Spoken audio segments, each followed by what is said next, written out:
વાત પાટણ જિલ્લાની કરીએ જો મેઘરાજાની ધમાકેદાર એન્ટ્રી પાટણ અને સરસ્વતીમાં 5 ઇંચ વરસાદ ખાબક્યો।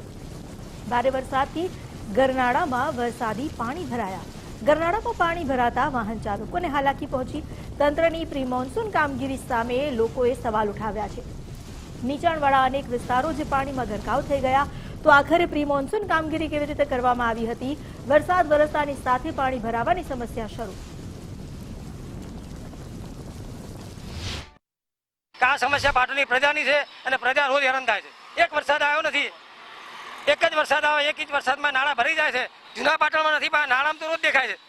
આ નાળામાં જ્યારે નીકળવું વેપારી આવે કે આમ પ્રજા આવે ફરીને જવું પડે છે। પેટ્રોલના ધુમાડા થાય છે, બીજા કોઈ રસ્તા ચાલુ હોતા નથી, ટ્રાફિકની સમસ્યા થાય છે। પ્રી મોન્સૂન દેખાય છે ને યાર, આ ખાડા ભરે જ ના પ્રી મોન્સૂન પહેલા વરસાદે કર્યું હતું। સાહેબ ભયંકર તકલીફો પડે છે।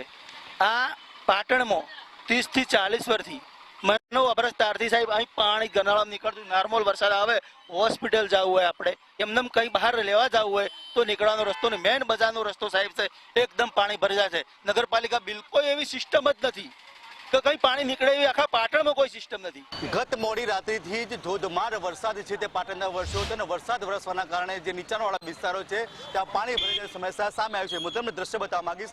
પાટણનું જે પ્રથમ રેલવે ગરનાળું છે જે વર્ષો જૂની સમસ્યા છે કે જે પાટણના અંદર અવર જવર કરવાનો એક મુખ્ય માર્ગ કહી શકાય કે જે બાજુ એક બાજુ કોર્ટ ને એપીએમસી આવેલી છે તો બીજી તરફ છે તે જનતા અને સુપર જે કહી શકાય કે જે દવાખાના આવેલા છે, જે કહી શકાય કે જે પાટણથી આજુબાજુના જે ગામડાઓને લોકોને આવવા માટે મુખ્ય કહી શકાય। પરંતુ તમે જોઈ શકો છો કે કમર સુધીના પાણી જે ભરાઈ ચૂક્યા છે। લોકો તમે દેખી શકો છો કે જે નાળાની આજુબાજુમાંથી નીકળવાની કોશિશ કરી રહ્યા છે, પરંતુ જે અત્યારે જે સાધનો છે તમને બીજા પણ દ્રશ્ય બતાવવા માંગીશ કે એક બાઇક સવાર તમે જોઈ શકો છો કેટલા પાણીના અંદર ઉતર્યો છે, પોતે કેટલો સાહસ કે નીકળ્યું છે, તેમને બાઇક પણ તેના અંદર ફસાઈ ચૂક્યું છે।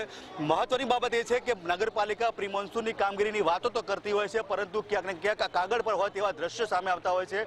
અવારનવાર લોકોની રજૂઆતો હોય છે કે ક્યાંક ગટરના ઉભરાવાના અને પાણી ભરાવાની જે સમસ્યાઓ છે તેને વરસાદ પહેલા જ તેને રજૂઆતો કરવામાં આવી હતી, પરંતુ નગરપાલિકાનો નગરોળ તંત્ર છે ક્યારે જાગશે તેવા લોકોના અનેક સવાલો છે। પરંતુ હાલ તો જે પાણીની સમસ્યા છે તેને હલ કરવા માટે લોકોની એક માંગ ઉઠી રહી છે। અખ્તર મંસૂરી, ગુજરાત ફર્સ્ટ, પાટણ।